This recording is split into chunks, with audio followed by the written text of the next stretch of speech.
Hey everybody, and welcome to another episode of Chris, Why Would You Eat That? The Halloween edition. Today for our episode of Chris, Why Would You Eat That? I'm eating something that's actually kind of terrifying to me. I actually have sort of like a history with it. It's one of the few Halloween candies that I think it's very polarizing. Actually, I don't know many people who like it, but they make it every year and people buy it. And when I was a kid, I got it in my Halloween bags, and apparently they still sell it now because I've managed to find a bag. And it's the Molasses Kisses, and these are those sort of little square molassesy things that you get in your candy bag. And I believe generally they have the lowest value when you look at them in the candy Halloween candy sort of stock market. What's worth trading up to? Generally, these are pretty low. One of the jokes I actually used to have about these, because they're always like really rock hard, and they felt like they were always stale. On the bag, it actually says original recipe. My belief was that there was actually only one batch of these ever made, and they continue to try and sell them every single year, and it's just the same ones from year and year. So basically, these have been being made for like the last 40 years, or they were made 40 years ago, and we're still trying to eat up the stock of them. I'm sure that's not true. That's just a little joke I used to have with my friends, but sometimes that's how I feel. The reason I have a bad sort of feeling about these is I'm not a big fan of I wasn't a big fan of the flavor, as far as I knew. As far as I know.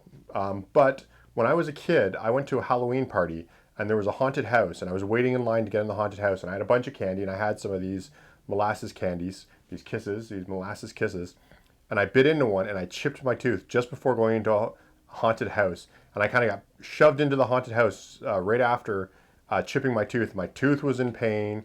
There was lights flashing. It was all discombobulating. It was a very uncomfortable situation.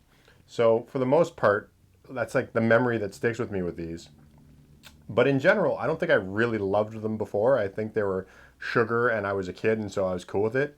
The other interesting thing is I've been doing Candy Critic for a long time, and I don't think I've had one of these since I've started doing Candy Critic. Like, I don't think I've dared to eat one.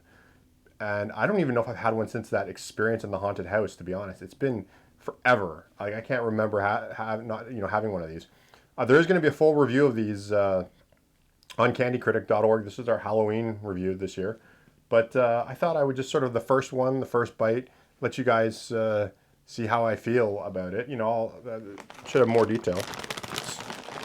So they're almost exactly the same as I remember them, which sort of continues the joke I had about, maybe it's just the same ones forever. But, let's see.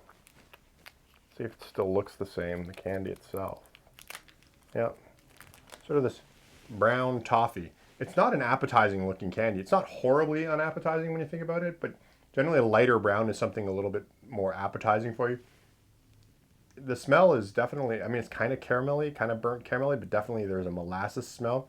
I like baking with molasses, but I don't know how much I love just eating molasses, which, again, I remember not liking these, but I actually don't remember totally why. So I'm going to eat one now, sort of after years of Candy Critic and eating thousands of candies, to see if maybe I've developed a taste for these molasses kisses for Halloween. So here goes. Well, wow. First of all, not stale at all, super soft.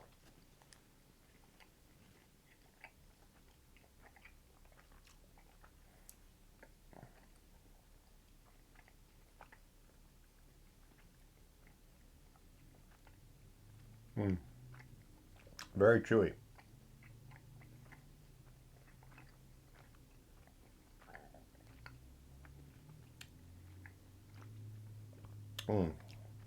I kind of go between, like, for a minute the flavor kind of dies down, and you get this sort of just like a caramel smoothness to it, but then you get that like super sharp sort of molassesy flavor. And I keep thinking to myself, I was like, I'd rather be eating just a Kraft caramel, or if this was Halloween, there's like 100 chocolate bars I'd rather have. But it's not like repugnant. It's okay. I don't, like I said, I think just a regular caramel is better because it's kind of smoother and creamier. It has like this sort of sharp molassesy flavor that I don't get.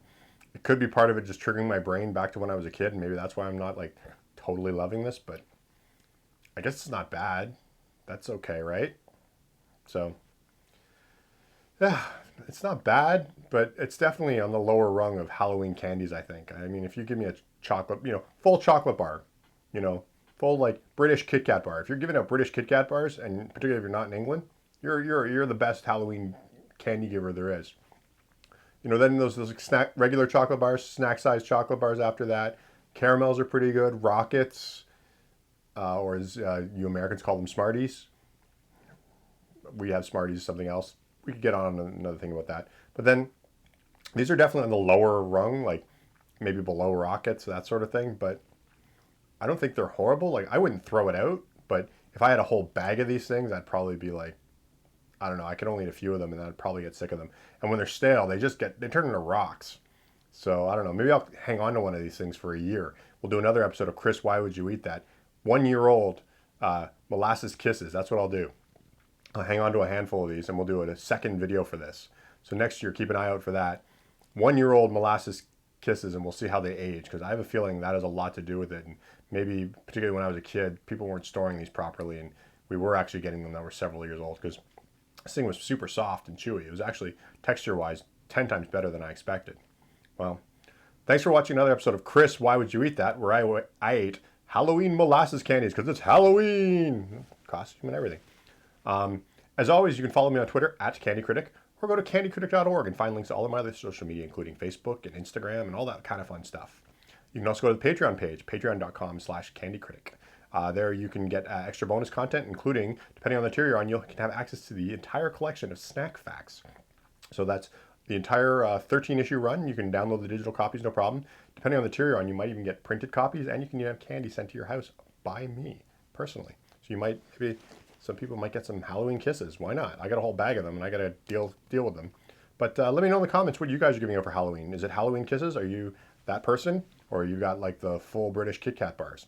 But thanks for watching. We'll see you next time. Bye.